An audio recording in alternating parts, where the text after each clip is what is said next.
Ina ta samun tambayoyi akan wannan matsalar na dakatar da nambobin mutane daga amfani da WhatsApp take yi. To ga wasu daga cikin dalilan da ke sanya WhatsApp take dakatar da nambobin mutane. Saboda haka idan ka san kana aikata ɗaya daga cikin wayannan sai ka kiyaye. Dalili na farko a nan shine amfani da fake modified version of WhatsApp. Duk wani WhatsApp da ba na kamfanin Meta ba, kamar irin su GB WhatsApp, CEO WhatsApp da dai sauransu. Saboda haka tabbatar da kana amfani da normal WhatsApp ne ko business WhatsApp.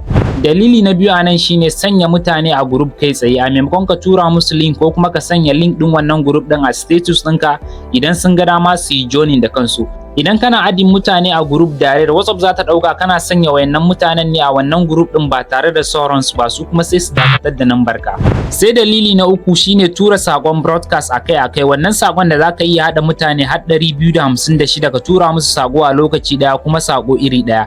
Saboda haka idan kana son ka tura sakon broadcast ka fara tura mutane kamar 50 sai ka dawo ka ƙara zaben wasu mutum 50 ɗin ka tura musu. A haka har ka gama tura wa innan mutanen da kake son tura musu wannan sakon.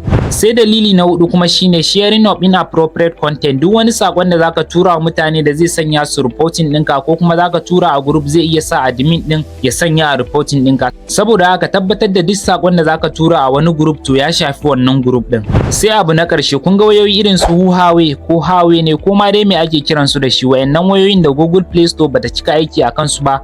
To maganan gaskiya kawai ku hakura da wayar nan ku nemi wata wayar ko kuma ku hakura da amfani da WhatsApp. In ba haka ba kuma kun ta fuskantar matsala da WhatsApp ɗinku kenan. Wannan shine, ina fatan ku ji daɗin wannan sabon bidiyon. Sai mun haɗu da ku a next video.